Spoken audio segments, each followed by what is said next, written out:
그래서 아무튼 그 아무르강에 기여했던 거는 정말 상생의 기여였고 그 관련자들 모두가 행복한 그런 일이었습니다. 저는 몇 가지 이제 성공 요인이 있었는데요.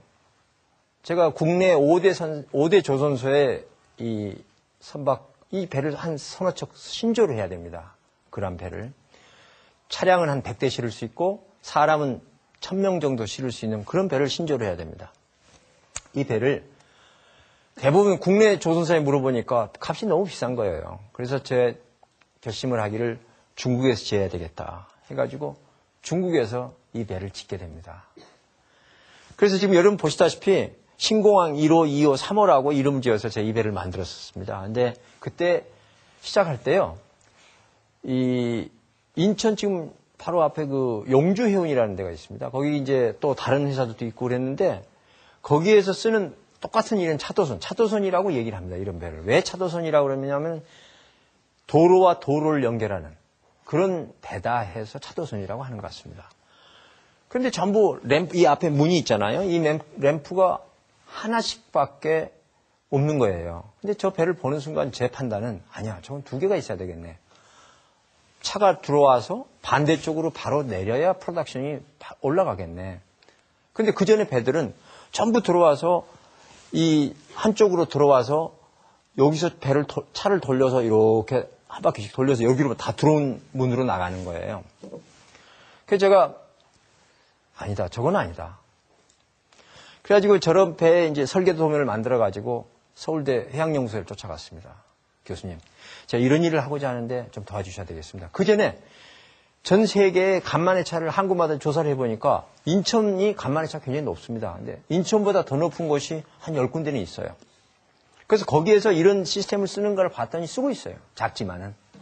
되겠다 싶은 확신이 있었기 때문에 교수님 쫓아가서 연구보고서 하나 만들어 주십시오. 이게 된다는 부탁을 드렸어요. 그랬더니 교수님 수조 실험도 하시고 해가지고 해주시더라고요. 그래가지고 이 배가 탄생이 됐습니다.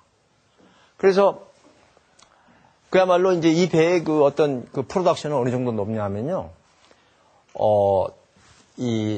저겁니다.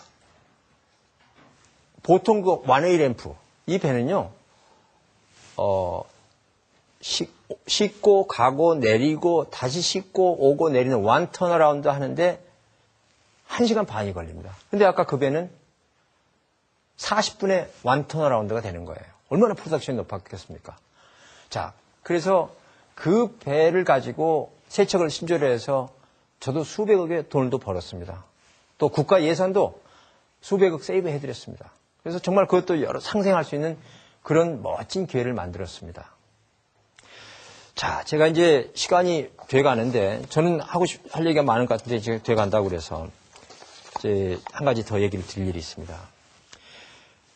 제가 아까 고속선 사업, 미래고속 얘기를 드렸죠?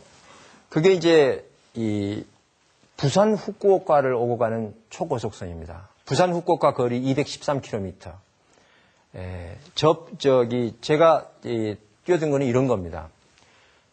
1991년도에 한국철도청과 일본철도청, 양국의 철도청장들이 만나가지고 양국의 철도를 잇는 가장 빠른 방법이 뭐겠느냐 해가지고 지하 해저터널 뭐 등등 여러 가지 얘기를 하다가 이 초고속선을 도입하게 됩니다. 그래서 일본에서는 1991년서부터 이 배를 투입을 했어요.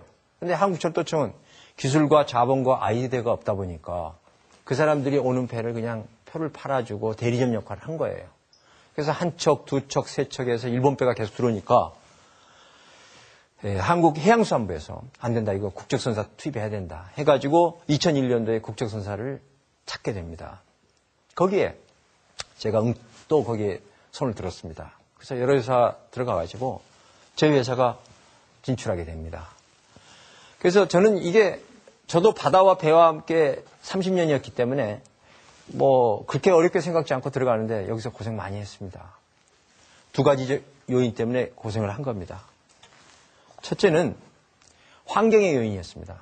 뭐냐면은 일본 철도청이라는 국영회사, 거대한 기업입니다. 그 회사와 한국의 철도청이 이미 시스템을 만들고 있는 그걸 이제 뚫고 들어가서 제자리를 잡아야 되는 것이었습니다. 그런데 상대방은 커다란 회사이기 때문에 저희 회사를 고사작전으로 오는 겁니다. 작은 중소기업이기 때문에. 참 어려웠습니다. 두 번째는 기술적인 문제였습니다. 그 배를 운용하는 인력, 운항하고 정비하는 인력, 이게 없었습니다. 저는 이게 간단한 걸로 생각했는데, 이 배가 여러분 보시다시피 비행기입니다. 이 배를 만든 곳이 보잉사에서 만들었습니다. 전 세계에 40척이 있습니다. 보잉사에서 25척을 만들었고, 베트남 전쟁이 끝나고 나서 이 배를 어디를 줬냐면요. 일본의 가와사키 중공업에다가 라이선스 모든 로열티를 받고 팔아가지고 가와사키 중공업에서 15척을 만들었습니다. 그래서 전 세계에 이 배가 40척밖에 없습니다. 그래서 아무튼 이 배는 어떤 원리냐면요. 이렇게 헐번, 그러니까 선체가 쟁겨서 가다가 속도를 올리면은 이게 슬슬 떠오릅니다. 그러니까 어떤 원리냐면은 물을 이 바다 밑에 있는 이 흡수구에서 빨아들여, 바닷물을 빨아들여서 제트 엔진을 돌려서 이 뒤에 있는 꽁무니에서 바닷물을 분사해가지고 날아가는 그런 방법입니다. 그래서 포일본으로 되면은 선체는 완전히 떠 있고 날개만 물속에 쟁겨 있는 그런 배입니다. 그래서 제가 이 회사 처음 설립해가지고 그 JR 큐슈 회장님한테 인사를 갔습니다. 가서 제가 이런 사업을 하고자 합니다. 했더니 그 회장님께서 30분간 설교를 하시더라고요. 자네 이 회사가 이 일이 얼마나 어려운 일인데 하려고 그러나. 자기들이 이 배를 모는 선장 하나를 길렀는데 3년이 걸린대요. 그래서 제 속으로는 아니야, 우리는 1년 안에 할 수 있을 거야. 그렇게 왔습니다. 그래서 선장을 100일 동안 홍콩에서 도입했는데요, 저는. 선장을 홍콩에 100일 연수를 보내가지고 그 아주 베테랑 선장입니다, 우리나라에서는. 그 지금 갔다 와서 사장님 배 좋습니다. 정말 좋은 배입니다. 잘 모시라고. 6개월 뒤에 저한테 왔어요. 회사 관두겠습니다. 왜? 아이고, 전 못하겠습니다. 왜? 이 대한협이라는 곳이요. 365일 중에 100일 정도의 삼각파도가 치는 곳입니다. 난류와 한류가 만나가지고요. 그 삼각파도라는 게 방향성이 없습니다. 보통의 파도는 방향성이 있는데 파도가 없어요. 그래서 일본말로 현해탄이라고 그런 말, 일본말입니다, 원래. 현해탄이라는 게 파도가 거친 바다라는 그런 말입니다.